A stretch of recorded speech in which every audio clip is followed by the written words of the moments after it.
가짜 뉴스일 수도 있어요. 정상적인 뉴스가 좀 혼재되어 있는데 일부 언론 보도에서 트럼프의 이러한 어마무시한 관세 이런 것을 결정하는 데에 베센트가 지금 배제됐다라는. 네, 안녕하세요. 삼성물 리서치센터에서 금리와 채권을 분석하는 허태호 연구원입니다. 이번 달 4월 체리피커, 최근에 트럼프의 관세 전쟁이라고 일컬어지는 상당히 좀 혼란스러운 상황이죠. 증시도 급락을 하고.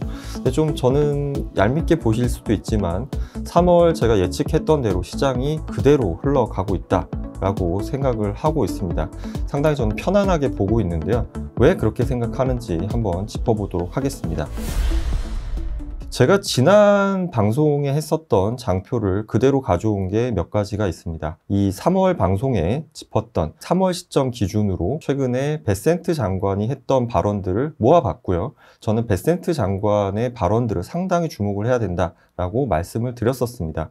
그때 제가 동그라미 친 것까지도 그대로 갖고 왔는데요. 2월 6일에 폭스뉴스와의 인터뷰 중에 베센트 재무장관이 트럼프는 10년 금리에 초점을 맞추고 있다. 그리고 트럼프 대통령이 추진하는 과제들, 이것들이 에너지 비용의 인하, 그 다음에 공무원들을 줄이는 민영화를 통해서 인플레가 낮아질 거다. 이런 발언들을 했고요. 2월 25일에 10년 금리가 자연스럽게 하락할 것이라고 이야기를 했습니다. 굉장히 폭력적인 듯이 보이는 발언들이 한 2달 동안 이어졌죠. 근데 결과는 뭐였죠? 결과는 트럼프가 원한 대로 베센트 장관이 이야기했던 대로 유가는 하락을 하고 있고요. 트럼프 1기 때 국제유가 WTI 선물의 범위를 보시면 한 40달러 중반대에서 한 70달러 중반 정도, 평균적으로 한 57에서 60달러 선이 됐는데 현재 그 가격이 나오고 있어요. 지금 한 58달러, 59달러까지 하락을 했다가 조금 반등을 해서 61달러 선이지만 결과만 놓고 보면 유가가 하락을 하고 있습니다.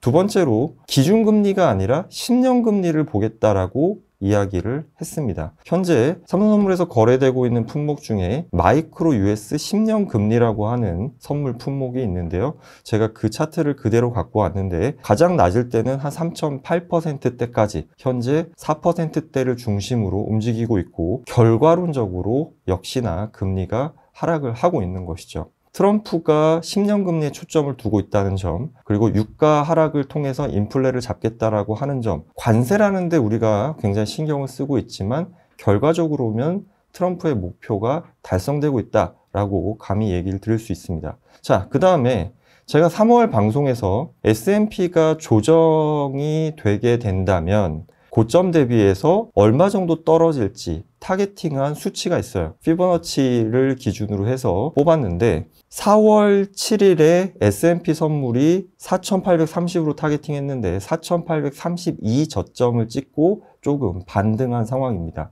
이 이야기는 트럼프가 불확실성을 통해서 관세라고 하는 굉장히 혼란스러운 어떤 노이즈에 시장이 빠져 있지만 결과적으로는 유가도 하락시키고 금리도 하락시키고 이 과정에서 주식시장은 하락하는, 트럼프는 주식시장을 올리겠다라던가 금융시장을 상당히 강하게 이런 말을 한 적이 없어요. 트럼프가 이야기하는 것들을 생각보다 그대로 받아들이셔도 된다라는 이야기를 드리고 싶습니다. 자, 그러면 트럼프가 4월 초 각 나라에 상당히 어마어마한 관세 폭탄을 던졌죠. 이러한 관세 폭탄, 어떤 질서 재편의 가장 궁극적인 목적은 무엇일까요?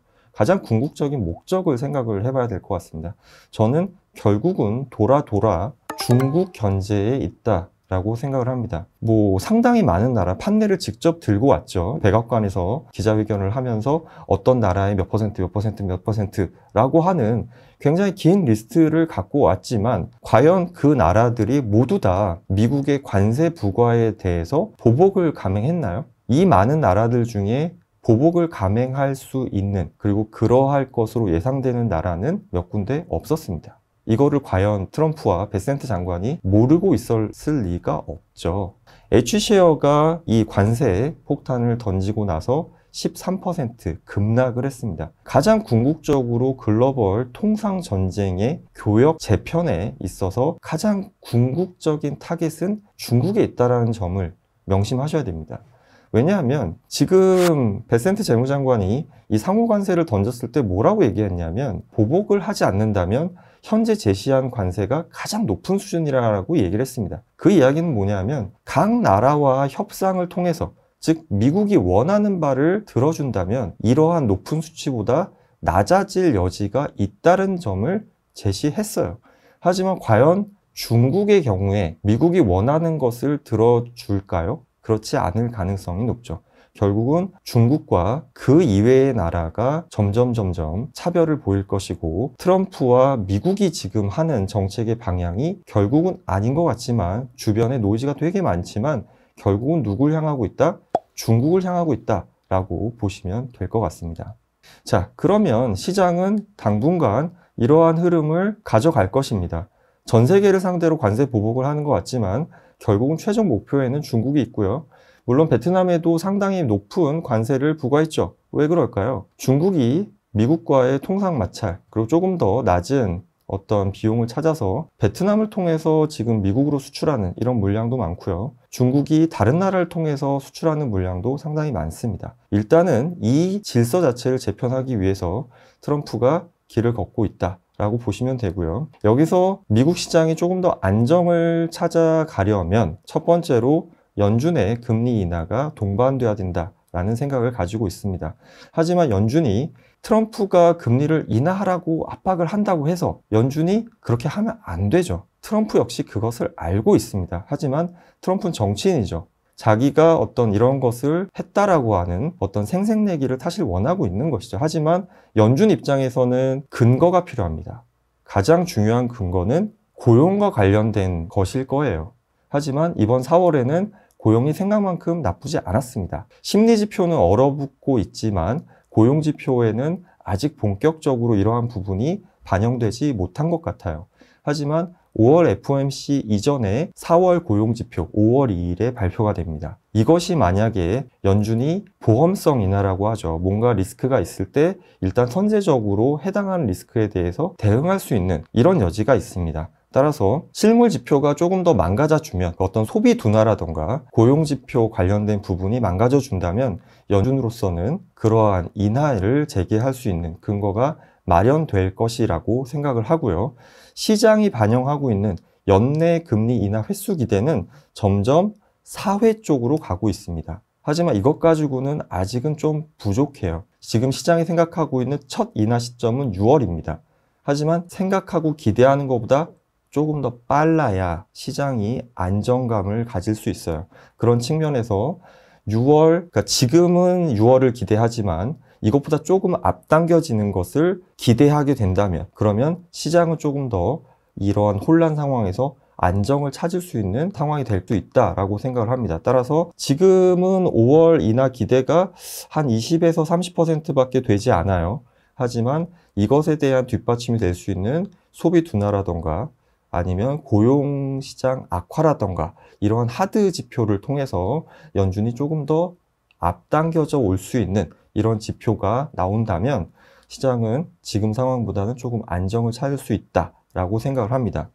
두 번째는 우려하는 포인트인데요. 제가 계속 강조하고 있습니다. 트럼프가 상당한 노이즈를 주고 있고 이것에 혼란에 빠져 있지만 나름대로 월가에서는 베센트 재무장관의 입을 통해서 어느 정도는 합리적인 어떤 소통 창구 역할을 전달을 받고 있습니다. 그런데 지금 베센트 장관의 최근 말을 보면 지금 증시 폭락은 단기적 반응이고 상호 관세에 대해서도 제가 앞서 언급을 드렸죠. 각국과 협상을 통해서 낮출 수도 있다. 트럼프가 상당히 시끄럽고 어지러이 보이지만 베센트 장관은 그 안에 있는 정책의 궁극적인 어떤 방향과 목적에 대해서 잘 전달을 하고 있어요. 그래서 베센트 장관이 계속 이렇게 자리를 유지하고 있다라면 그렇게까지 우려할 포인트는 아니라고 생각을 합니다. 그런데 제가 한 가지 우려하는 포인트는 이게 가짜 뉴스일 수도 있어요.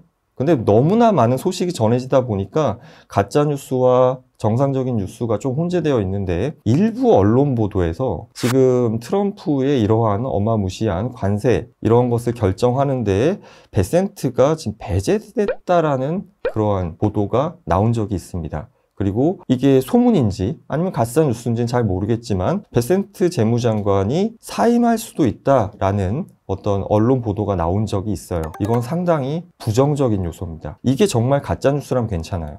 그런데 트럼프와 베센트의 트럼프는 되게 막 앞에서 얘기를 하고, 그래도 베센트는 이 정책 안에 담겨 있는 것들을 시장과 소통하는 창구인데, 혹시나 베센트 재무장관과 트럼프의 관계가 어긋나거나 베센트 장관이 여기서 자리를 떠난다라면 시장이 안정적으로 믿고 있는 소통 창구 하나가 없어집니다. 그러면 트럼프 대통령이 하는 말을 가지고 판단해야 돼요. 그럼 상당히 혼란스럽습니다. 그래서 앞서 말씀드린 맥락을 이해하시면 현재 시장을 보는 데에서 크게 어긋나지 않을 것 같고요. 다만 혹시라도 이렇게 혼란스러운 상황에서 어떤 백악관의 이 강경파와 그래도 시장과 소통 창구가 되어주는 베센트 재무장관 간의 간격이 벌어지면 이거는 조금 위험 요소일 수 있어요. 그래서 이러한 구도를 좀 파악을 하시고, 좀 혼란하겠지만 4, 5월을 잘 대응하시면 크게 어긋나지 않는 마음의 안정을 찾을 수 있지 않을까 생각을 해봅니다. 네, 제가 준비한 자료는 여기까지고요. 저는 다음 달에 더 좋은 내용으로 찾아뵙도록 하겠습니다. 감사합니다.